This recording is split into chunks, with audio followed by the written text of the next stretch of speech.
আসসালামু আলাইকুম।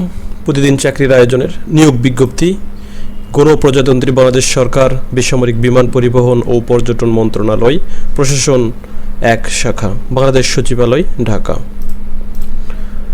অনলাইন আবেদনপত্র পূরণ ও পরীক্ষার ফি জমাদান শুরুর তারিখ ১৫ এপ্রিল ২০২৫ সকাল ১০টা হতে শুরু হয়ে অনলাইন আবেদনপত্র জমাদানের শেষ তারিখ ১৪/৫/২০২৫ বিকেল ৫টা পর্যন্ত। অনলাইনে আবেদন করতে ভিজিট করুন mocat.teletalk.com.pd। বেসামরিক বিমান ও পরিবহন পর্যটন মন্ত্রণালয়ের রাজস্ব খাতভুক্ত ৪ ক্যাটাগরির ১৩টি শূন্য পদে অস্থায়ী ভিত্তিতে সরাসরি জনবল নিয়োগের লক্ষ্যে নিম্ন বর্ণিত শর্ত সাপেক্ষে বাংলাদেশের প্রকৃত নাগরিকের নিকট থেকে অনলাইনে আবেদনপত্র আহ্বান করা যাচ্ছে। পদের নাম ৬০ মুদ্রাক্ষরিক কম্পিউটার অপারেটর, গ্রেড ১৩, বেতন স্কেল ১১,০০০ থেকে ২৬,৫৯০। বয়স অনূর্ধ্ব ৩২ বছর, তবে বিভাগীয় প্রার্থীর ক্ষেত্রে ৪০ বছর পর্যন্ত শিথিলযোগ্য। বিভাগীয় প্রার্থী বলতে যারা এই দপ্তরে এখনও অস্থায়ী ভিত্তিতে চাকরি করে, যাদের বয়স ৩২ পার হয়ে গেছে, তারা হচ্ছে বিভাগীয় প্রার্থী। পদের সংখ্যা ২।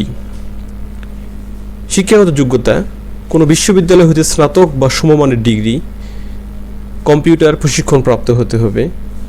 কম্পিউটারে প্রতি মিনিট ইংরেজি ৭০ শব্দ এবং বাংলা ৪৫ শব্দ গতি থাকতে হবে, হাতের টাইপ স্পিড, এবং ওয়ার্ড প্রসেসিং সহ ইমেল ও ফ্যাক্স পরিচালনায় দক্ষতা ও অভিজ্ঞতা থাকতে হবে। ২। পদের নাম কম্পিউটার অপারেটর, গ্রেড ১৩, বেতন স্কেল ১১,০০০ থেকে ২৬,৫৯০, বয়স ৩২ বছর। পদের সংখ্যা ২। কোনো স্বীকৃত বিশ্ববিদ্যালয় হতে বিজ্ঞান বিভাগে স্নাতক বা সমমানের ডিগ্রি, এখানেও কম্পিউটার অভিজ্ঞতা জরুরি। ৩। অফিস সহকারী কম্পিউটার মুদ্রাক্ষরিক, গ্রেড ১৬, বেতন স্কেল ৯,৩০০ থেকে ২২,৪৯০, বয়স ৩২ বছর। এখানে বিভাগীয় প্রার্থীর ক্ষেত্রে ৪০ বছর পর্যন্ত শিথিলযোগ্য। পদ সংখ্যা ১। এখানে HSC পাস হতে হবে, কম্পিউটার পরিচালনায় দক্ষতা থাকতে হবে। ৪। অফিস সহায়ক, গ্রেড ২০, বেতন স্কেল ৮,২৫০ থেকে ২০,০১০ টাকা, বয়স ১৮ থেকে ৩২ বছর। পদের সংখ্যা ৮।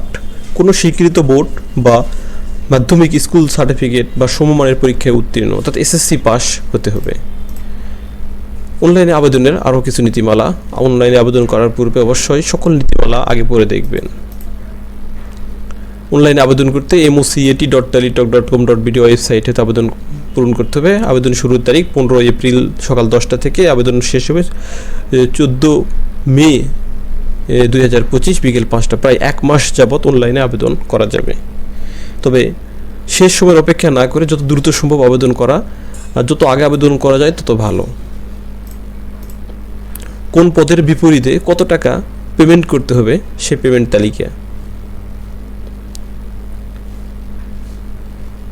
অনলাইনে আবেদনপত্রের সকল অংশ পূরণ করে সাবমিট করা হলেও পরীক্ষার ফি জমা না দেওয়া পর্যন্ত অনলাইন আবেদনপত্র কোনো অবস্থাতেই গৃহীত হবে না। আবেদন করতে হবে অনলাইনে এবং পেমেন্ট নিশ্চিত করতে হবে। পেমেন্ট নিশ্চিত না হওয়া পর্যন্ত কোনো আবেদন গ্রহণযোগ্য হবে না।